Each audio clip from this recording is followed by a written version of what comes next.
I'll send an email to HR. Baby, it's on site. Like, are you joking? It's actually on. All of you, yeah? Foe. I don't have a single tear dark. Look in my eyes, sweet. I said, okay. Happy Monday, and I hope this podcast finds you well. We're getting into your office stories and mine, whether they're shocking, humiliating, funny. This is your favourite podcast for the crappy commute to the job that you hate. We're back at it again with Run Me My P45. So in today's episode, just as promised, we're getting into some of my not so favourite managers. I'll share with you one this time. I want to tell you about the time that I cried in the middle of a probation review meeting. Now, if you have never cried in the office, don't look at me sideways. I don't want to hear it. I don't want to hear it. Okay? And if you have shed a tear, whether it's been an angry, frustrated tear, or a sad tear, or an embarrassed tear, then you know what I mean. Sometimes the office, it just be like that. Okay? Okay, so as usual, let's set the scene. So I've gone into this role, super eager to do a good job. I had been trained for 2 weeks on this job. And I thought that I was doing fine. I kept checking in with the people around me, but my manager specifically was never really available. It's kind of funny because I didn't even realise that she was my manager until later down the line, because she was just never available. And at the time I was kind of young. This was a little bit earlier on into my working life, my stint as a working woman. It was very early on. So I was very young going into this role. And I think that kind of rubbed her the wrong way. Don't hold me now, but I feel like it rubbed her the wrong way that I was young and in a managerial position that, was all new to me, but baby, you hired me. You know what I'm saying? I didn't hire me, you hired me. Moving on. I did have a lot to learn, but I was having a great time. I was having a great time. I was learning things. I was picking stuff up. I was getting along with my colleagues and the people that were in the team around me and in other teams. I thought we was all having a great time. High five here and there. It was great. And where I worked was close to where I lived. So it was win-win. You can't picture a better scenario to not have a long commute home or to work, and to kind of enjoy what you're doing. Well, the job was kind of boring, but it doesn't matter. I was enjoying, and I was enjoying the people I work with. This sounds like a win-win scenario. It wasn't. My manager trained me on a couple of things. The lady who ended up being my manager, she trained me on a couple of things. But really it was somebody else who had been picking up the slack on this role before I took the job, who had trained me on basically everything that was like a necessity for my role. And I rarely saw my manager, like I said. Now, there were a few times where I did see my manager. We had a few other sites that she was also looking after. And because I was a manager, she was more senior. So she took care of not just our site, but there were multiple other sites that she also had to manage. And at that time, I think we were lacking on staff. So she was really spreading herself thin across these different sites. Fair play. So I never really had a chance, even if I did have more questions, to ask her specifically. I would have to ask the person who trained me mostly, or the other people around me, but they weren't specified necessarily in all the things that I did. So sometimes it was a little bit difficult where I didn't fully understand something, or I've forgotten how to do something that was taught to me at the first 2 weeks that I had arrived, So there were a few situations where I did need some extra help. Again, I will ask a whole bunch of questions if I need to, because I want to understand what I'm doing when I'm working. I'm not going to sit there. When they say, no question is a stupid question, I will ask the stupid questions. So I've gone into this role now and I'm doing what I think is really good. Now comes to the 3-month review, and they're checking my stuff, and I'm feeling a little bit anxious because I haven't had the feedback that I wanted to. Like I said, my manager wasn't really around. So I haven't been able to sit down with her and say, can you just check over this? I want to make sure that everything is okay with what I'm doing. She didn't really have time for that. She was very go, go, go, go, go, go, go all the time. Now, when I say go, go, go, I don't just mean she was super busy, blah, blah, blah. she was the type of person, I don't know if any of you have witnessed this and know what I mean, but you know, people who look busy and they aren't necessarily busy. Now, this person was busy, but she also had this air of looking busy. How do I, let me give you an example, okay? Let me give you an example. Where I was sat, I didn't have necessarily an office. It was not open plan, but like it was in the corridor, basically. I was sat in the corridor, basically, or with a desk. So her office was just behind me. The printer was right here. And she would hustle and bustle her way to the printer to check everything, make sure it's all good. And then hustle and bustle and scurry her way back to her office. And sometimes I'd be like, oh, I'll just grab her when she heads back to the printer, or when she heads to like another office over here or another office, I'll just grab her quickly. And I'll just write down my list of questions, because she's not going to want me umming and ahhing and going over things. She wants quick, fast. And that's cool. I can be fast. Like, but you know, if I need help on something, or if I have a question, baby. What do you want me to do about it? So that's how she would behave every time I saw her. This is why, like, when I look back on the situation, I'm like, did you have a problem with me? Like, is it an age thing? I don't really know what's going on. All I know is you do not have time for me. If I have any questions, it's like shortcuts, quick time. You don't want to hear what I have to say. Not only do you not want to hear what I have to say, she was very impatient with me. Obviously, as I've expressed, like, she was very impatient with me. It was like I was dumb. Baby, I am not dumb. But the way that she would interact with me was like, you don't know this. Like, so what have you been doing? And it's like, well, you know, I've been doing this. No? Cool. Can you just make it some input? And then we can move forward from there. Do you know what I mean? So I was always kind of on edge around her, because she just made me feel so uncomfortable. She just made me feel either that I was stupid, or she didn't have time for me, or she was too busy for me, or it was like she was so knowledgeable and knew everything. She was just unapproachable. And I hate that. I love having a female manager. I genuinely love having female managers, okay?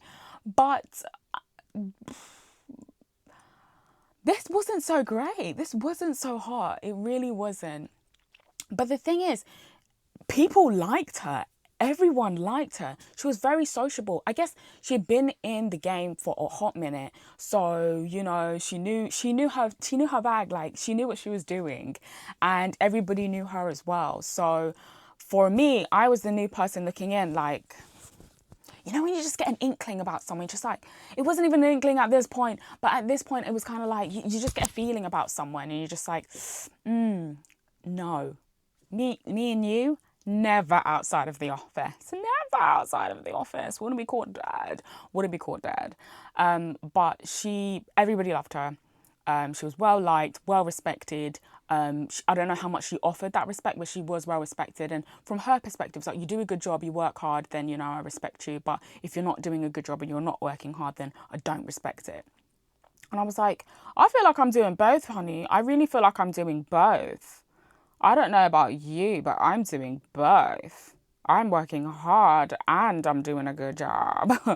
So it comes around to the 3-month review, like I said, and everything went through fine. And I was like, peace, chill, amazing. We love to see it. Oh my gosh. You know, and when it comes time for that 6-month review, that was when my probation was either going to end, or it would be extended, or, you know, that's it. Basically, they're just going to let you. What happens basically?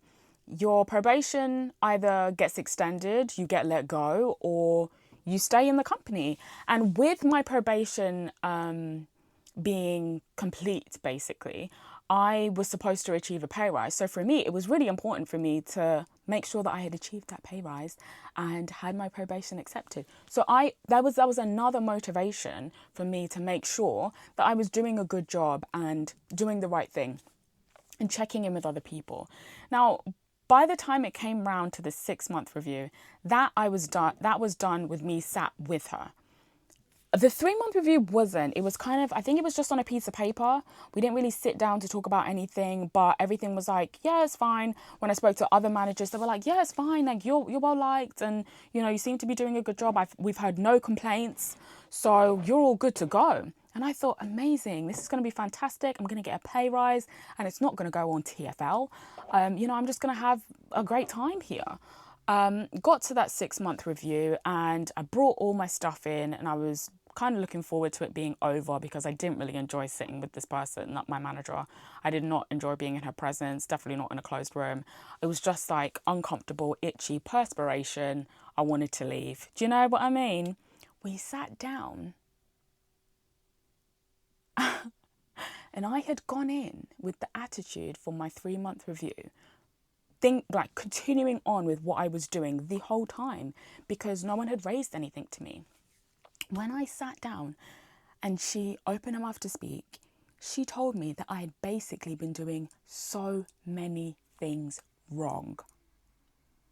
Aghast. Oh my God. Aghast. Oh my God. Smacked. What? Aghast. Aghast. What do you mean? What do you mean?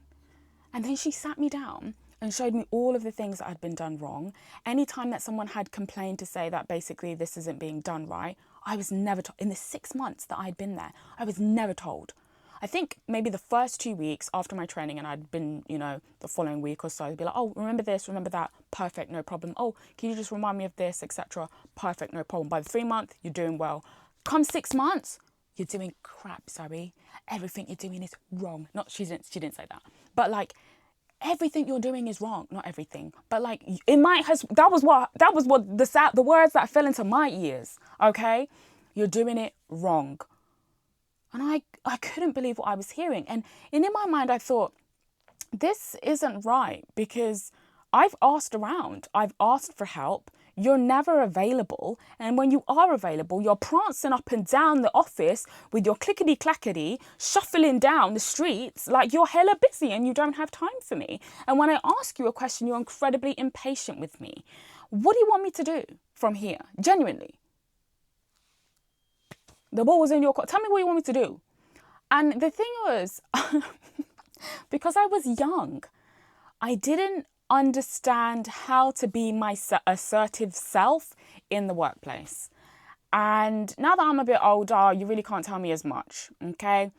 If I feel like something isn't going correctly, and if I was in this situation again, I would have said everything that I thought. But because I was young and I did have such a learning curve, I felt a little bit of an imposter syndrome. And all of that kicked right into high gear, sat in that 6-month review. All of a sudden, I felt so embarrassed. And you know that prickly feeling that you get when you're when you're perspiring? I was just like, oh my goodness, I was just awash with embarrassment. I felt so, everything that I feel like she was trying to make me feel the whole time that I was there. You don't know anything. You're not doing a good job. Like, what's going on here? People are complaining about you. And I thought me and my clients were good. You can pick up the phone at any time and call me. I ain't got nothing to do. I'm joking. I've got lots to do. But I thought we were good. And I sat there and I just cried. I literally cried. I felt smacked in the face. I couldn't believe it. And then it turns out the lady who had trained me, who was picking up roles before I had taken the role, had been spying on my work and reporting back to this woman about everything that I had done wrong. Okay? Every single time, and never once opened her mouth to tell me. You never once open your mouth to tell me. And you see me every day. You see, oh, hi, Zoe. Good morning. How you doing? Oh, doing well. How you doing, love? Oh, doing well. What'd you get up to over the weekend? Did a little bit of this, little bit of that. Baby, it's on site. Like, are you joking? It's actually on. If you wanted the role, you could have taken it. Because I wasn't here, the role has been vacant for a hot minute. If you wanted the role, sweetheart, you should have taken it. But you didn't want the role. Because I'm sure you were offered the role when you were doing bits and bobs and bits and bobs and bits and bobs. But I've come in now, yeah? The man them and the gal them, they're cool with me, yeah? My clients, apparently, they're not cool with me. But I thought my clients were cool. Well, for the most, people were cool with me. But, they had a few complaints. And that's fine. But the way that you're going on, bro, you been doing all of this behind my back. So when I come around, but you don't want to post up. When I leave, you want to keep doing this. But then when I come around, you don't want to post up. So when I come around, you don't want to post up.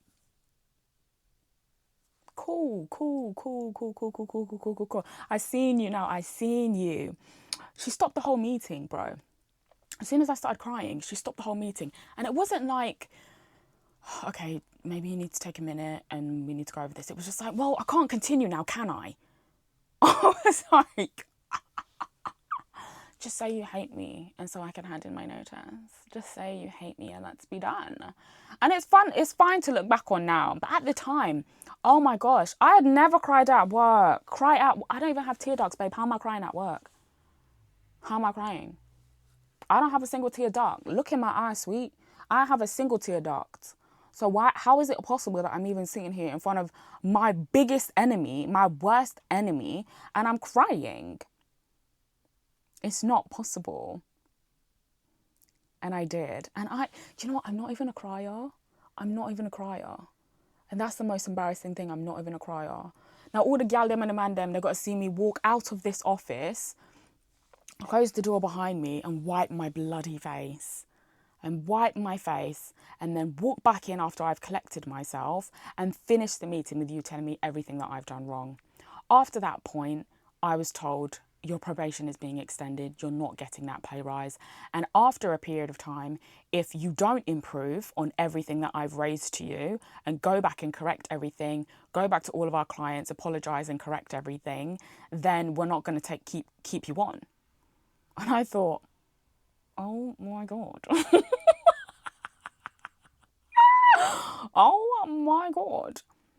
I sent an email to HR.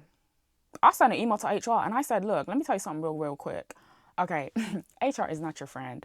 But I sent an email I was young and dumb, you know. I sent an email to HR. I said, listen, this is the review that I've had, and I don't think it's very fair because little Miss so-and-so has never been here. And when she has been here, she's not been telling me anything.